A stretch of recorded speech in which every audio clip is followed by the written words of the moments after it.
Didi the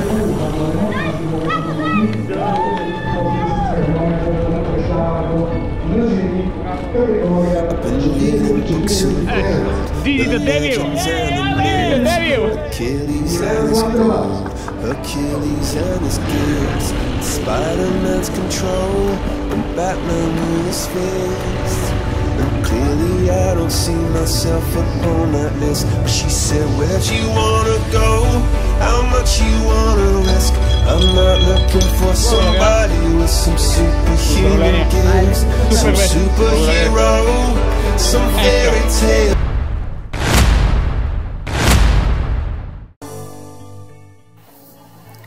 Когато слънцето изгря на 10 август 2025 година, град Пещера се събуди по-различно. Улиците, които обикновено носят ритъма на едно спокойно родопско градче, този ден бяха изпълнени с енергия, шум от колела, радостни възгласи и очакване. Защото тук за първи път в своята история Пещера прие домакинството на етапът на Тюр дю Франс. Събитие, което е част от най-голямото колоезачно движение в света. За трети път България имаше честта да бъде част от тази световна серия. Първите две издания се проведоха във Велинград, известен със своите минерални извори и красиви маршрути. Но сега, през 2025 година, щафетата премина към Пещера, град, чието име носи дух на древност и природа. Град, който крие история и красота, достойни да се превърнат в сцена на едно такова спортно приключение. Леетап не е просто състезание. Това е възможност за обикновените хора, за любителите, за онези, които карат колело в свободното си време, но мечтаят да усетят поне за ден какво е да бъдеш част от най-великото колоездачно предизвикателство на света – Тюр дю Франс. Именно за това всяко издание на Леетап се провежда по изцяло затворени пътища с 100% асфалт, в условия максимално близки до тези на професионалните състезатели.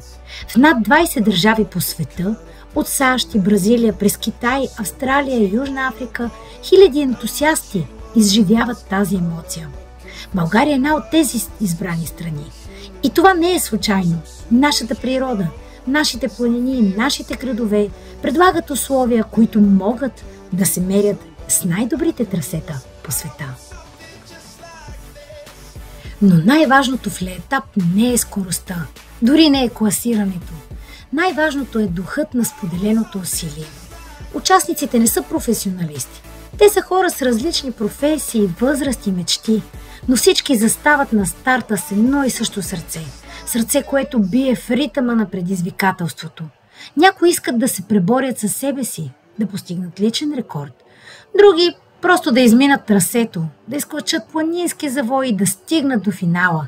Но всеки един участник е победител, защото е повярвал, че може. По улиците на Пещера и по пътечките в Родопите зрителите аплодираха не само най-бързите, но и онези, които караха с усилие, с страст, с сълзи и с усмивки. Защото Леетап е празник на усилието, празник на волята, празник на мечтата. Но защо именно Пещера?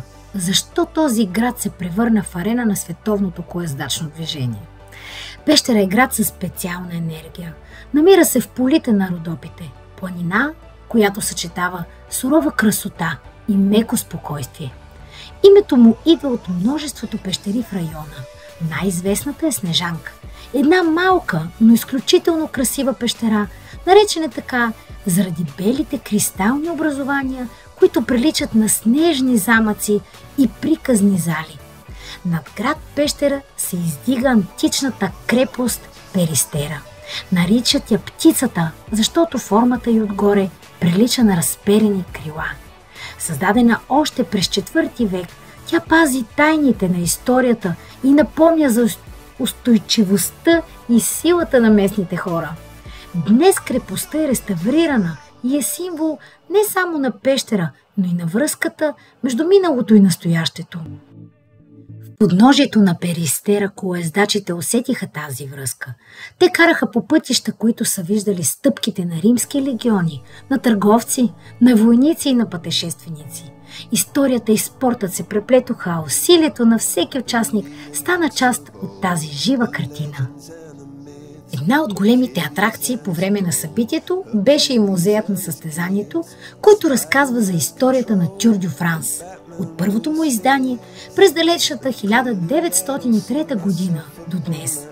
Посетителите научиха любопитни факти. Жълтата фланелка, символът на лидера, е въведена през 1919 година, за да може публиката да различава водача сред останалите. Тур дю Франс преминава всяка година над 3000 км, а трасето включва алпийски върхове, равнини и легендарни изкачвания.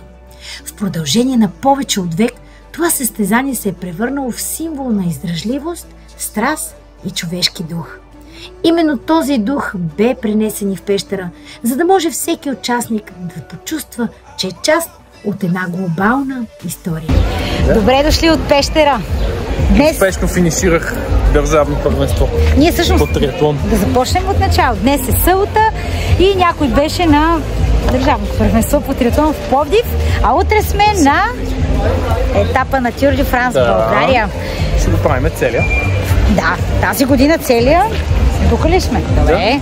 Да. Ето, намираме се в селото. Аз вече си взех моите пакети. Сега Пешо ще си ги вземе. Тази година имаме, освен пакета, който е на етапа, имаме и една голяма торба с много интересни неща от не знам кой има вътре. Фарма. Сега ще разберем, ще ги покажем, ще разкажем и за нещата. И нямаме търпение за утрешното дълго спускане. Малко не съм се наспал, ама ще не мине. И днеска няма да се наспиш. Знам. Айде, време е да вземем пакетите. Прясно изцеде на Диня. Как ли ще ти се отрази след канала в Пловдив? Много трябва да търся туалетна долу.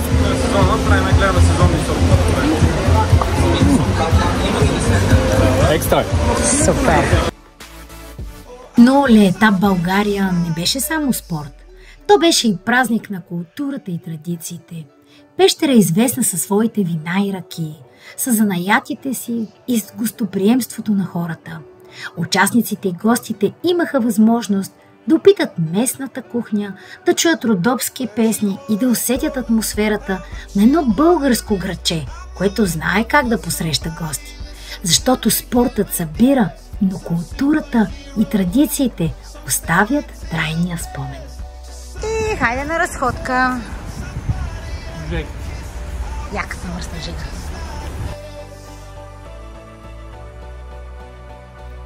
Когато последните колездачи преминаха финалната линия, аплодисментите не спираха. Не защото бяха най-бързите, а защото бяха най-смелите. Това е красотата на Летап. Тук няма губещи. Тук има само хора, които са повярвали, че могат. Хора, които са оставили за миг ежедневието си и са се впуснали в приключение, което ще помнят цял живот. И така, на 10 август 2025 година Пещера не беше просто един град в Родопите. Тя беше част от световната карта на колоезденето, част от легендата на Тур дю Франс и най-вече част от сърцата на всички, които преживяха този ден. Летап България в Пещера беше доказателство, че спортът не е само съревнование. То е мост между хората, между културите, между миналото и бъдещето. Всеки, който е бил там, като участник, зрител или доброволец, носи със себе си спомен за нещо голямо. Защото когато въртиш педалите, когато се бориш с изкачванията, когато чуваш аплодисментите на непознати хора по пътя, тогава разбираш, че не си сам, че си част от общност, че си част от духът на Летап. И може би именно за това събитието е толкова специално, защото не е важно дали ще бъдеш пръв или последен. Важно е, че си бил там, че си преживял, че си повярвал. И както крепостта Перистера устоява на времето, така и споменът за Летап в България в Пещера ще устои в сърцата на всички, като символ на дух, сила и надежда.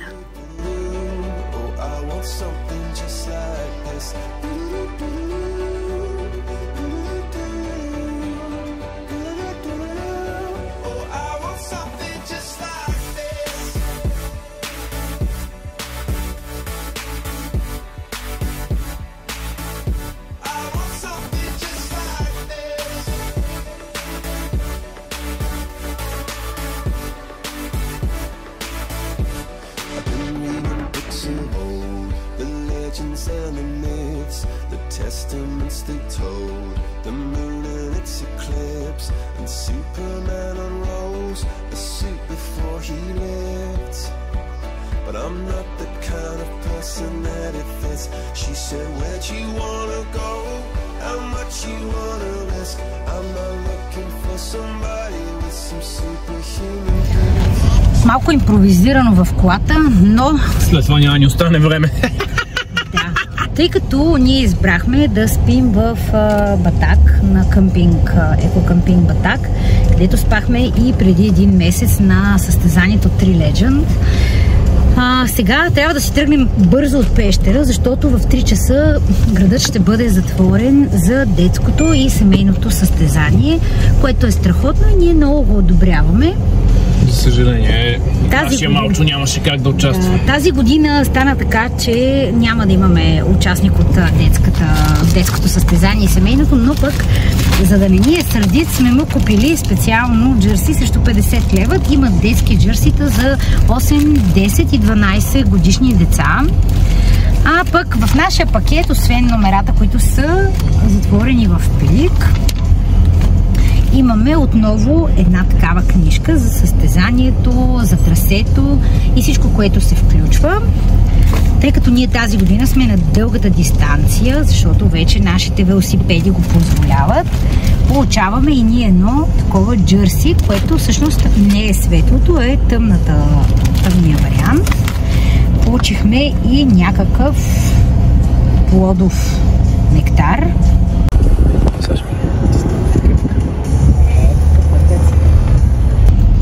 За дългата дистанция, не знам миналата година как е било, но тази година шишенцето е различно, много е свежарско, харесва ми. Грини.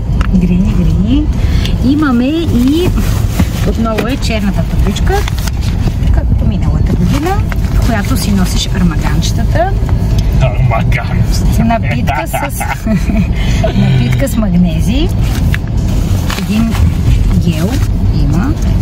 Един. И толкова. Те хората изкарват и повече.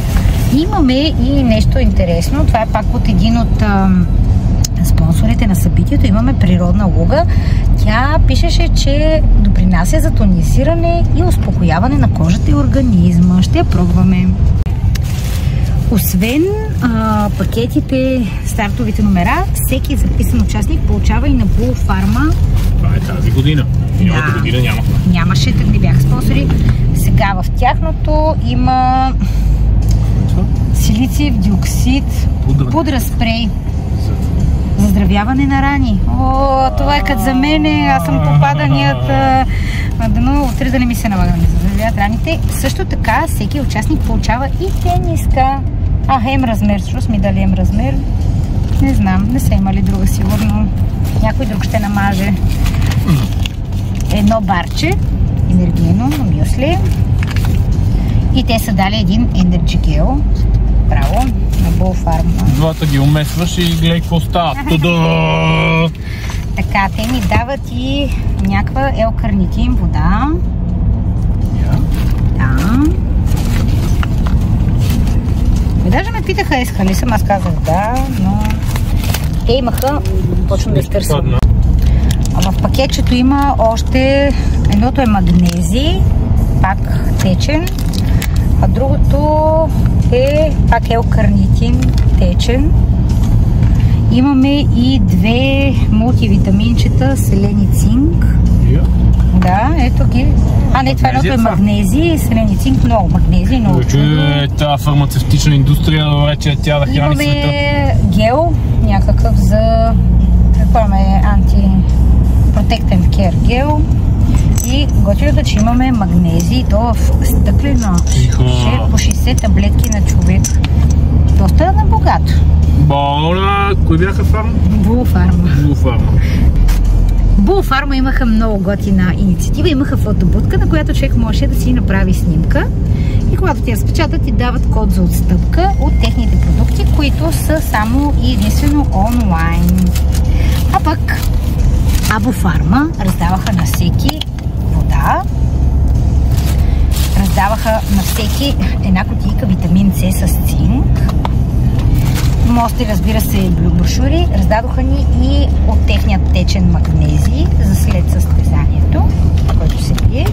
И ни разказаха подробно за тяхната добавка. Продължавам да изхвърля неща. Хайде! Просто са много. Много са. Тази година са много. Миналата година нямаше толкова много неща. Може да си вземеш асфалт. Имаме в мазето И тефтера. А сега има доста повече неща. Определено много... Има чепагер за малко беше. Да, много листовки, много неща имахме, но... Да. Тази година не се включихме в най-ранното записване за участие. Не знам защо. Бяхме... Може би не бяхме решили, че ще Май пак фанахме най-ранното. Дори не си спомням това сума беше, но беше поне преди 2-3 месеца. Нещо такова. Не, повече от 2-3 месеца. От регистрацията възможно е, но тази година всичките места, които предлагат, са се запълнили, което е готино. Това означава, че има интерес. Най-хубавото е ето тези прекрасни затворени пътища. Ние в момента вървим в обратната посока, но... От тук ще се спускаме. Да, има си стабилно спускане от Батак към Пещера. Трасето ще го видите. Не цялото, разбира се, вече има видеорепортаж за цялото трасе. Ние няма да предаваме цялото трасе. Само на избрани моменти ще поснимаме. Ще започнем с около 20-на, грубо казано, километра изкачване. След това имаме там колко километра равно и после имаме около 14 километра спускане, което не е малко. Ние ще направим 2 обиколки, тъй като сме на 112 км. Ето ги. Ето ги първите, да. Те няма да се видят, видяха се много бързо, но нямаше време да обръщам камерата. Нещо друго сеш ли се? Не. Пак се вълнува. Гледаме завоите, да.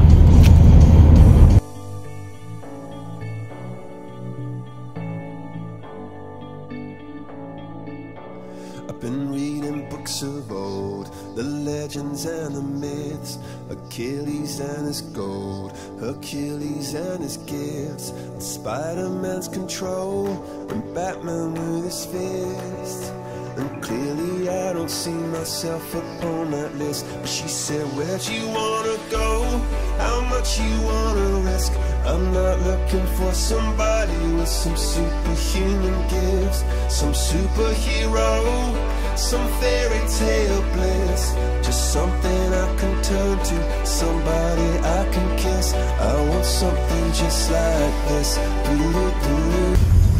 Часът е 7 и 9 минути. Ние тръгваме от Батак по най-бързата процедура. Успяхме много бързо да сгънем багажа. И тръгваме. По принцип казаха вчера, че пътя се затваря от 7 или от 7,5. Че различни мнения се чуха. Едните казаха 7,5, другите казаха 7.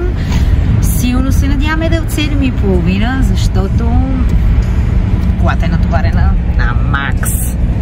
Целият къмпинг събрахме без палатката. Нашите приятели ще съберат палатката след обед, защото беше много влажна. Компензирала по-скоро. Да. И... дано да минем. Стискайте палци.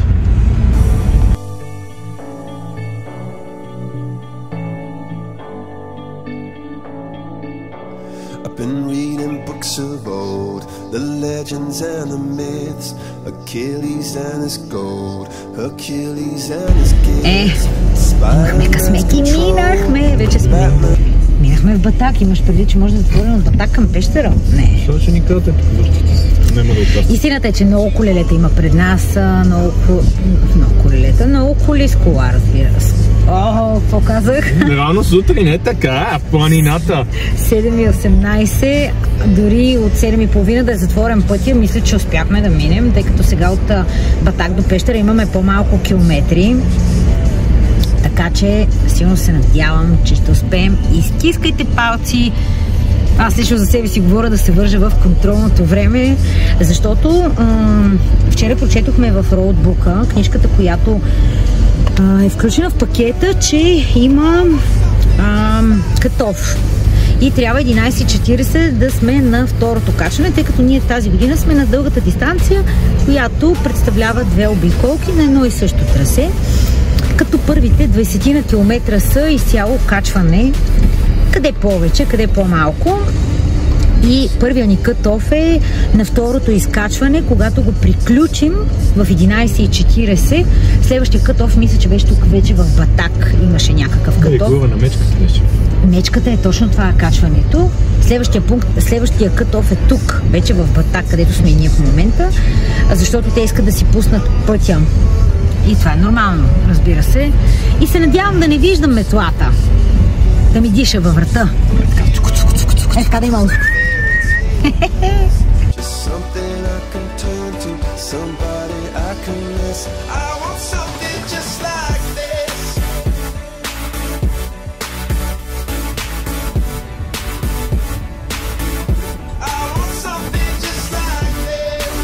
Натоварени сме и тръгваме. Паркирахме на малка уличка заради кучето. Имаме 15 минути до старта. Аз силно се надявам да успея да мина и през важните помещения. И така, готови сме.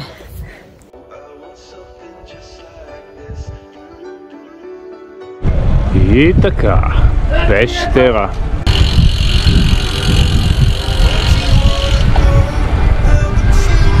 От всякъде велосипедисти. Ла етапа G. Котка. Не е черната да ни пресече пътя. Тигърче. Шуменската пантера.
Изпусна старта! Това е Евгенио.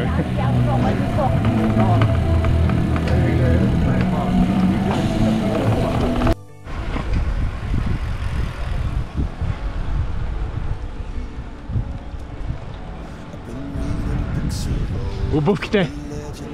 Обувките на дядо Коледа!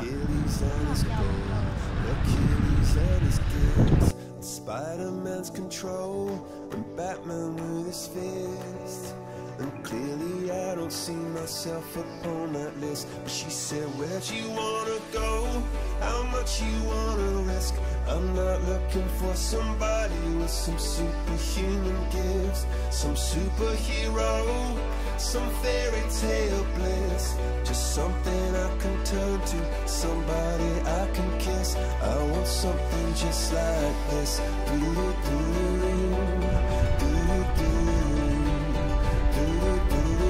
Гъб и гледка към града. Няма да ходя там. Ще спукам гума.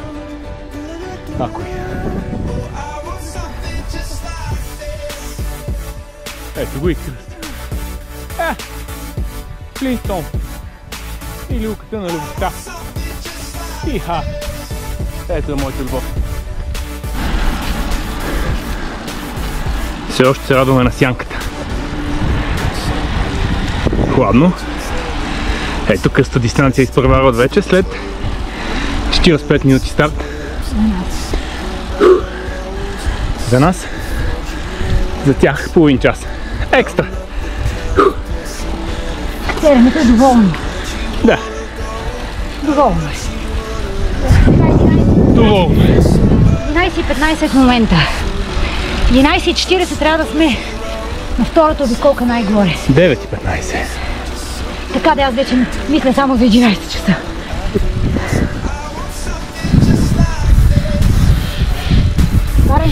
Духай малко.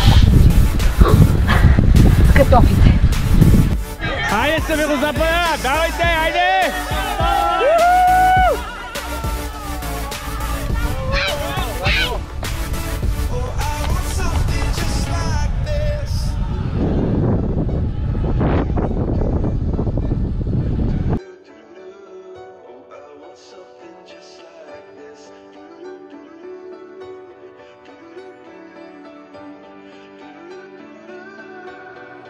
Where'd you wanna go?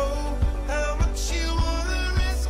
I'm not looking for somebody with some superhuman gifts, some superhero, some fairy tale bliss, just something I can turn to, somebody I can kiss. I want something just like this.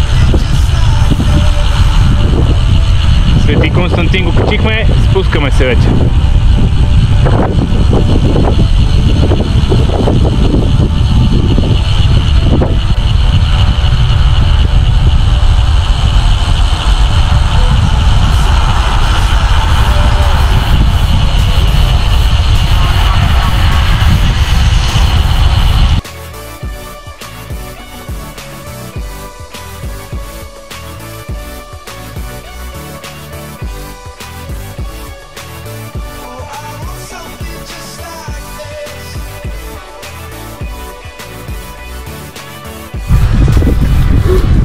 Мога да кажа две приказки.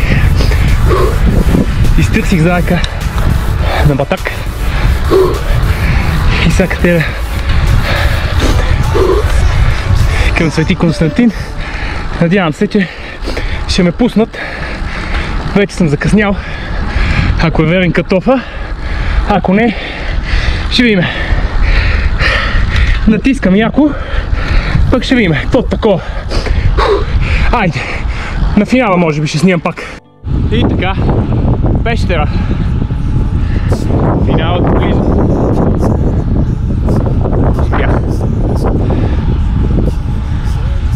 Заека сигурно пак е разочарована, но нищо.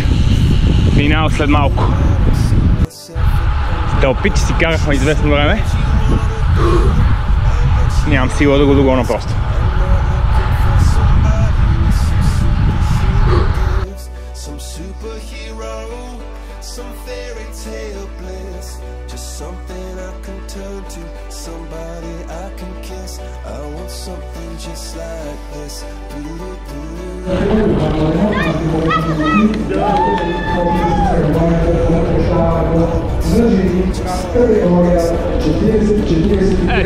Диди the Devil!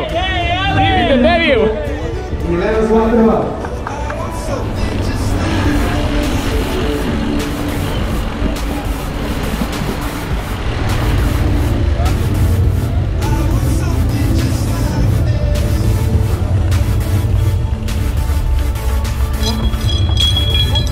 Благодаря.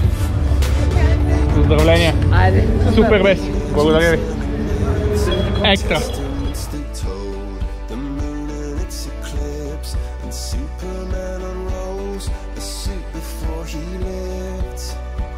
But I'm not the kind of person that it fits. She said, where'd you wanna go? How much you wanna risk? I'm not looking for somebody with some superhuman gifts, some superhero, some fairy tale bliss, just something I can turn to, somebody I can miss. I want something just like